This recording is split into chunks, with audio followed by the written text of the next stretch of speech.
Hello, welcome to my channel, Casey the Sledge Storyteller. Carrie Chug here to talk about the wonderful world of storytelling and to open up discussion about how we can tell the best stories we possibly can.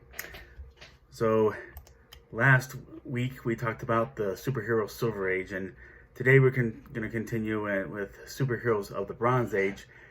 Now, pretty much that means superheroes are on the way out at the end of the 60s. All the way into the mid-80s. Now, as we've progressed through these ages, there's been increasingly more to say, to the point that this video needs to be a part 1, and next week will be a part 2. But anyway, starting late 60s, here we have two key superheroes that were in a status of what are we going to do with them now? Wonder Woman and Batman, and both involve one writer, the late Dennis O'Neil, who destroyed one before revitalizing the other. We'll start with Wonder Woman. At this point, she was starting to decrease in popularity, and when Dennis O'Neil and artist Mike Sekowsky took up the reins, they felt the need to shake things up and bring something new and different, and this was right in the middle of the women's lib movement, and thinking that they were working in line with that, they depowered Wonder Woman and had her dress normally in whatever, just normally as normal people do in street clothes, and have not changed in whatever she was doing except learning kung fu. She'd be wearing a gi there, and she went into business for herself as a fashion and designer. All this to show her independence and ability to function as a normal working woman. The public didn't digest this change very well, and it can't be good if Gloria Steinem, one of the big figures in the women's lib movement, the kind of people they were hoping to please, she was very upset. She had grown up loving Wonder Woman and even had her image on the cover of her magazine, Miss, in full costume. So she pointed out that there was a woman, here was a woman with powers who had been standing shoulder to shoulder with comic book males with powers, and was the only one who got depowered. But needless to say, this mistake was corrected. Wonder Woman's costume and powers were restored, and both O'Neil and Sekowsky acknowledged and voiced regret that they had handled everything wrong here. But, good storytelling lesson here. Stay true to the character's core attributes. Or if there's any change, do it gradually and know when you're losing your audience. But now we get to talk about how Dennis O'Neil redeemed himself and with another character, and by that we're talking about Batman. So this is in the wake of the Adam West series having just ended. Take this into perspective. When Batman was first created in 1939, he played rough, even killed people arbitrarily at times, and that was only for about a year. And then Robin came around, and Batman had essentially then become a father figure, and thus he had to show restraint as he fought crime. And with that, that was the beginning of Batman's no-kill rule that anybody in comics is familiar with. And after World War II, he was given a badge and seen as an adjunct law enforcer. Then the comic code with that, they again felt they had to put him into sci-fi stories.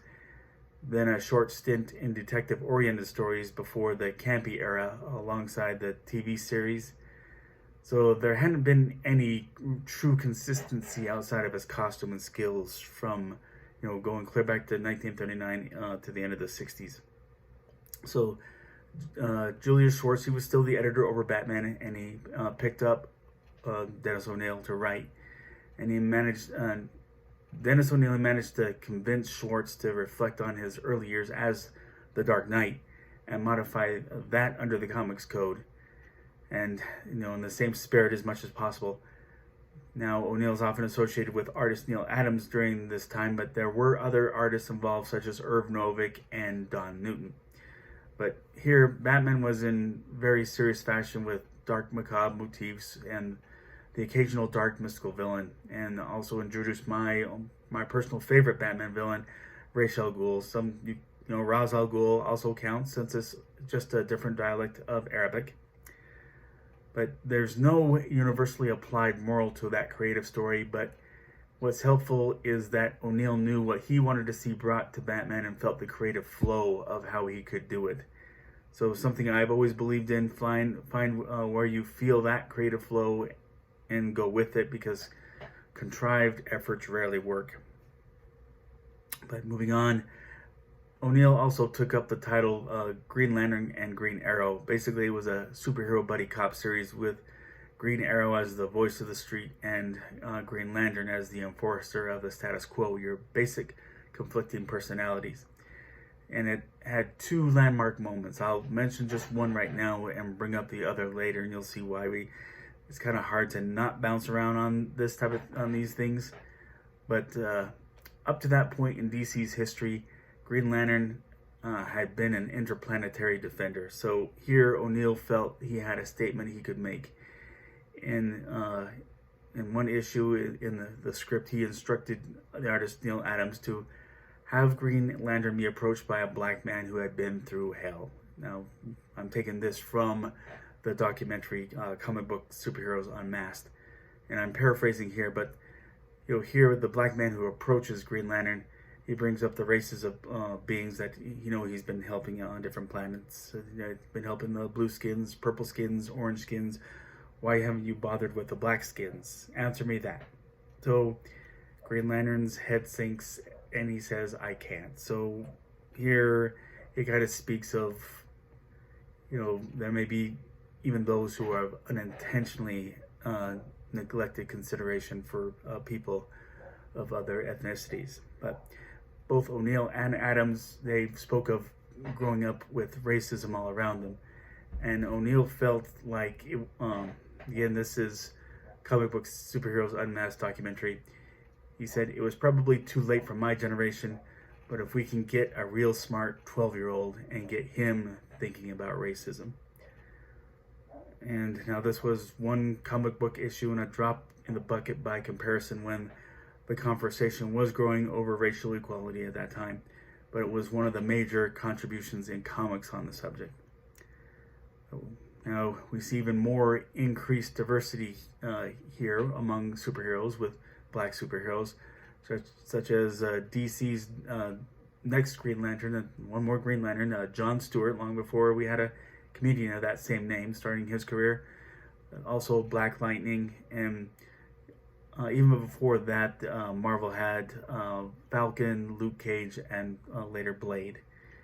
And speaking of Marvel, in the Bronze Age, you've got SpiderMan, pretty much status quo for how to maintain that character, remain the same. Peter Parker, regular guy, down on his luck, having his life with his struggles as the average Joe identifies with, while also struggling to be an effective superhero. So much the same as how he was originally conceived. But still, there were two major superhero breakthroughs done with Spider-Man during the Bronze Age. First, something mentioned in my Golden Age video. In 1973, Stan Lee was approached by the federal government, as he put it, about publishing a Spider-Man story about the dangers of drug addiction. So there he collaborated with Roy Thomas about come up with a 3-issue story where first Spider-Man saves a teenage boy from falling to his death while high on drugs. And that same story, Peter Parker ends up helping his friend Harry Osborn. You saw him played by James Franco in the Tobey Maguire Spider-Man films. Help him overcome his drug addiction. But now, of course, this was a story that depicted drugs in a negative way. But the Comics Code Authority, which for the rest of the video I'll just call the CCA, they said that comics can have no depictions of drugs, period, no matter what the context. It didn't matter either that the governor, government body, had asked him to put together the story, so the story would not get the seal of approval under the Comics Code. So Stan Lee decided that they would be defiant, and they sent the issues over the next 3-month period without the stamp of approval. And the issues went on the newsstands and grocery store magazine racks with no known quibble, and the story became a classic in the annals of Spider-Man. Now, look at this whole event and a bunch of questions enter my head. In all my research, I wasn't able to confirm or rule out what I think were factors here. This was 1971, 18 years after the code was established. So I can't help but wonder how privy parents and businesses selling comics were to the CCA, or in the case of Spider-Man, if they might have been, in principle, been putting up issues with the comics code stamp, but had gotten used to Spider-Man being kid-friendly that they weren't even worried whether the stamp was there or not. But the milestone reached here was the CCA decided to loosen some of its restrictions. But now's the point where I should briefly step back into DC's history. Like I said, we're kind of bouncing around here, but this same time, Dennis O'Neil and Neil Adams had written a much harder-hitting anti-drug story under their Green Arrow and Green Lantern title, even before the Spider-Man story came out. But here, Green Arrow's sidekick Speedy, they caught him injecting himself with heroin. But DC's editorial staff didn't want that to be distributed, knowing that it would be rejected by the CCA. But after the Spider-Man stories got distributed and the code loosened, DC decided to put that anti-drug story out. So the message got out from both publishers: don't do drugs, kids. But again, back to Spider-Man, he had another key milestone. It was something to do something extremely bold for the time. So in Spider-Man in 1973 had a girlfriend named Gwen Stacy, played by Emma Stone in the Amazing Spider-Man 2, and in the Amazing Spider-Man 3, Tobey Maguire's last movie, played by Bryce Dallas Howard.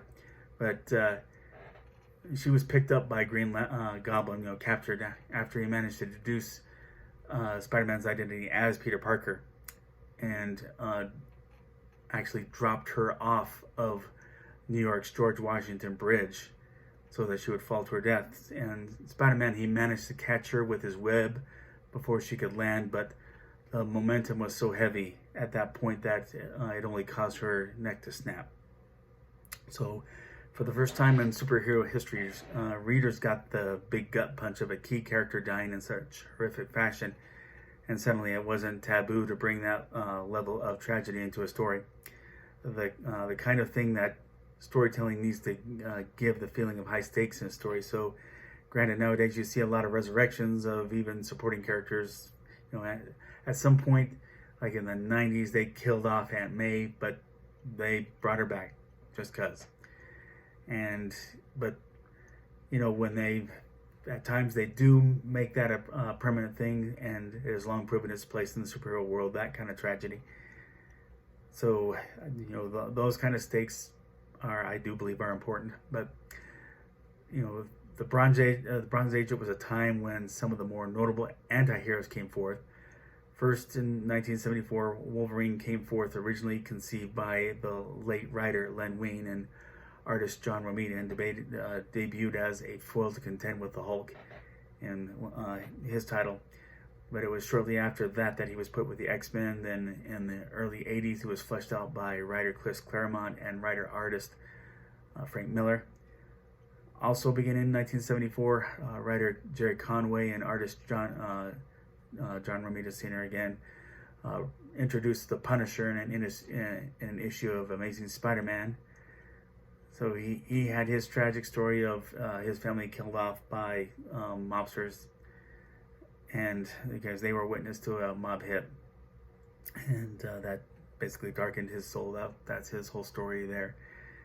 But at some point, the superheroes also got political when in the midst of the Watergate scandal.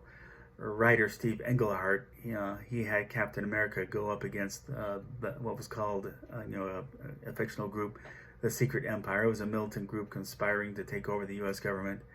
And the leader was eventually outed and unmasked. This was a villain that was made as pretty much a caricature of then President Richard Nixon. So at this point, politics was no longer an out-of-bounds thing. You could argue that politics was all over it, but here was something that was hard-hitting. So Here we know that a lot of bold moves were made. So, if you analyze here, you can decide what bold move might be worth it for you if you feel like you have to make that type of thing. But it's something that should be studied upon if you have aspirations for a comic book title. At least I believe that. But that's part one of my insight on superheroes of the Bronze Age. Thank you for watching, and if you like this video, please click like. If you like this channel, please click subscribe and share this channel with a friend. But the invitation remains open to purchase Sledge #1. Just click that link below. Hope we can get some discussion going. Agree, disagree, something I didn't mention, please comment below. Let's all seek understanding amid much misunderstanding in this world, and treat each other as equal amid this health crisis. Be safe and God bless.